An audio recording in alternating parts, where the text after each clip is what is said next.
Oh man, well, let me get into it because this is it. This is the spoiler heavy, very, very, very heavy spoilers. I'm going to give it away because first I was thinking about just doing a non-spoiler for Neighbors 2. I just got home, just saw it, and decided, nah, you know what? There's no embargo on me, so let me check it out. Let me see what's going on, and I'm gonna give full spoilers. I thought about this halfway through the film. I'm like, you know what? I'm not gonna make a non-spoilers review. I'm gonna make a full spoiler. So you've been warned. If you're about to go see Neighbors Part Two, Neighbors Part Two, Neighbors Part Two, and I have notes because I have a very, very bad memory. I have a memory like a crazy elephant. Neighbors Part Two, starring Zac Efron. Miss Chloe, Mr. Seth Rogen, Selena Gomez was in it, barely. Rose Byrne, let's see, Dave Franco, Ike Barinholtz, Carla Gallo, and Kiersey Clemens. My favorite out of the whole thing, and directed by Nicholas Stoller, who also directed the first Neighbors, Forgetting Sarah Marshall, and Get Him to the Greek. This movie was pretty much Neighbors Part 1, reincarnated. It was just a retelling of the same old jokes, you know. It started off pretty good. I mean, the jokes were better in the beginning than it was in the end. I'm gonna just tell you straight out, everything that you saw in those trailers, if you saw, especially if you saw multiple versions, you saw the Red Band trailer and everything. You've seen the movie. You've seen the best jokes that they had to offer. There were some that weren't in the trailers that were funny, laugh out loud funny, but I just didn't find myself really just going, crazy with the comedy. It opened up with you have a sex scene between opening up between Seth Rogen playing Mac and his wife Kelly, and they're getting it in, and they're trying to enjoy themselves, but then all of a sudden Kelly starts feeling a little bad. She's like, I don't know what's going on. She's giving these little burps, and she's like, he must just trying to keep the food down, while she's on top of her husband. Next thing you know, she just throws up all over his face, and she's like, I think I'm pregnant, So it sets it up that she's pregnant. They're about to sell the house. They're trying to get out of there. They have a 30-day escrow, and the fact that, oh my God, when Seth says he came because she threw up on him, that was like, he set the tone of this whole movie. Like, oh my God, so that's what we're gonna be experiencing. So that was funny. The the daughter's a little bit older now. It's been a couple of years since the first movie. The whole movie she's playing with the dildo, and that was just throwing me off. I'm like, this, because I have a daughter. I'm like, oh my God. Like, get that thing away from her. They're like joking about it. How she keeps finding it. You got it in the house. Lock it up. Put it up somewhere high she can't reach it. It was weird, but it was funny for a while. But they just kept beating that joke to death. So when they get to the point where they're selling the house, and I'm a realtor as well. A lot of people don't know this. It was funny that while the realtor was explaining, you don't. We have a buyer for the house, but you're in escrow. And they're like, what the hell is escrow? And she's like, I explained this to you. You just stood there nodding your damn heads, telling me that you understood, and I repeated myself multiple times. Do you understand what escrow means? I mean, they have a 30-day escrow period, which is way too long, in my opinion. You ain't doing that shit over here. That's too much time to change your mind. I love it when that escrow, that option period ends, because, oh man, you're trapped, you're locked, gotcha. But they had 30-day escrow, they had 30 days option period to change their mind for any reason. Yeah, you can lose your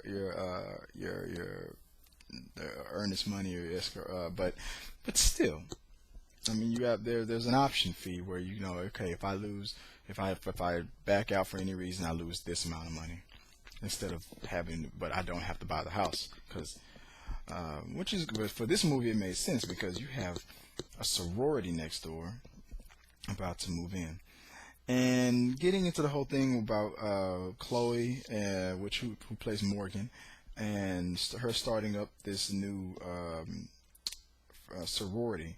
It's all about the fact that fraternities can throw parties in America, but sororities can't for some reason. Maybe it's because of the issues that women have been having, college girls been having with sexual assault.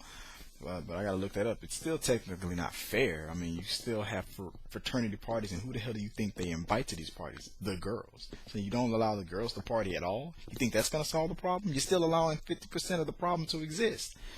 So they looked at the situation. They looked at this fraternity or these sororities. I'm sorry that are already in existence, and they're like, the status quo sucks. These people aren't fun. They're too stuck up. These girls want to just be themselves. They want to smoke weed. They just want to be themselves. A lot of these girls are just regular average girls. And they pointed, in fact, the funny thing about it from the beginning of the movie was the fact that they pointed out how super rapey these fraternity parties were. That was hilarious. But then you get into crazy jokes, especially by Kirstie Clemens, who played Beth, who, they talked about things that they haven't experienced. And I think Chloe was talking about, the fact that she was still a virgin. But Beth just went way too far with it. Oh, you mean oh, you mean you never eaten a guy's ass out before? And it was like, what? Everybody in the theater was, whoa. People were like, I could hear some whispers. I don't like her. Yeah. So, things like that. I mean, it was all about shutting down, like the girls being themselves and not being equal, this whole double standard message just kept going on.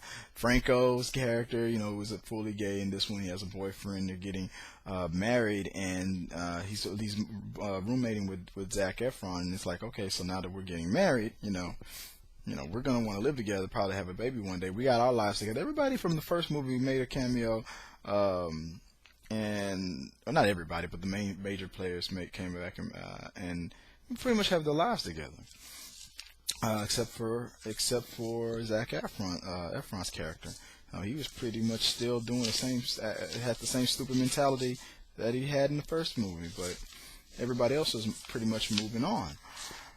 So, long story short, too late.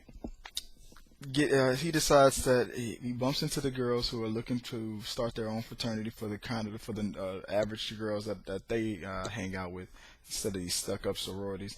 He tells them about his experience with a fraternity, teaches them how to set it all up, and he has this plan to get back at his old foes with Kelly and his old neighbors Kelly and Mac.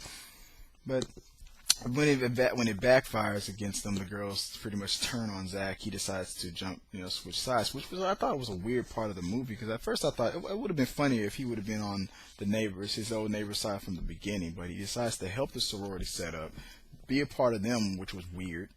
You grown ass man, you're trying to get with some 18-year-olds. Hell, hey, it's legal, but. They never said if Zac slept with any of those girls, but I wouldn't have been surprised. I mean, look at the guy. And he jumped ship to help out, his old neighbors, just because he's feeling like people are just abandoning him, and he wants people to stick around. He has abandonment issues. Then this is when they start really just repeating, like, pace by pace, step by step, paint by the numbers, everything that happened in part one. And that's when it kind of fell apart in the second half of the movie, and things just was not as funny as it was in the first one. I'm sitting there thinking to myself, I'm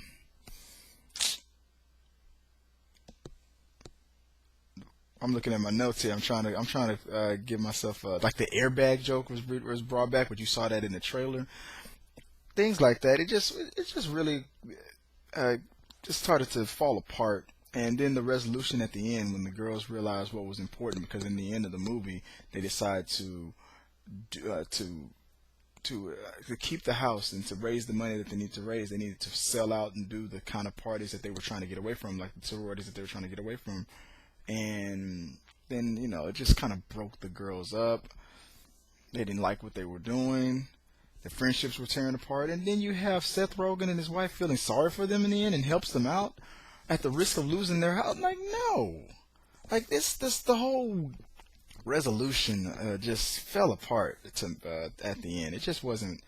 I mean, it's a comedy. It's a crazy comedy, but still, I mean, I'm sorry. Those girls. I mean, with all that stuff happening, I'm surprised they were still in that house for as long as they were. To the point where they started to sell a house, and and then this stuff happens again. It just didn't make any sense. Then they have a chance to wrap it up, and then they decided to help the girls. At the end, it was just the resolution was the kumbaya moment. I called it. I predicted it. I even felt like, I'm like, why don't you just leave, rent it out to the girls, let them have both houses, and just, which is what ended up happening. I predicted it, and I hate it when I do that.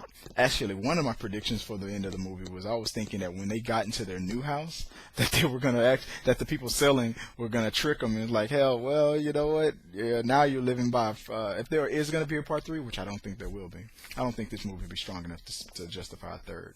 But if by chance it does, I think they should be living next to a black fraternity and have to deal with that. That would be funny. Overall, I see that it has like a 66% as of today on Rotten Tomato. I think that's justified. The movie was just, man, it was just okay. I mean, if you're a big fan of the first one, you're gonna love it. If you're looking at it, if you're trying to get an original sequel or something better than the first movie, you're not gonna be happy. You're gonna be disappointed. But and before I end this up, because you can tell how underwhelmed I am with this whole movie. It was a good movie. It was funny. It just didn't deliver as well as the first one. It was like Meet the Fockers. It just wasn't as good as Meet the Parents. Things that I really did not like about this movie was the fact that, yeah, the trailer gave you the most funniest parts, but then those funniest parts, you're expecting to see those. They cut them out of the movies for the most part. Selena Gomez was not in this as. I mean, I know she had a small part, but damn, how small it was. I mean, your whole time you're online looking at thumbnails and pictures of her just all with the heart glasses on, looking like she's about to get into it with these. She was barely in the movie, and there was nothing of the sort in there. LL Cool J, I saw him on one of the trailers where he was getting into it. He was the father of what was the girl's name that I really liked? That was the breakout star. She was the father of Beth, the black girl in the sorority, and I'm like, what the heck is all these dildos and stuff? This is a big deal. That wasn't in this. They cut that out. The scene where the girl was in the back, was high and in the back of Seth Rogen's car and crashed through the windshield, and she sideways flips the middle finger and is like, I'm on painkillers, bitch. They cut the middle finger thing out. I'm like, okay, I know that you gave it away in the trailer, but even though you gave it away, I still expect to see it.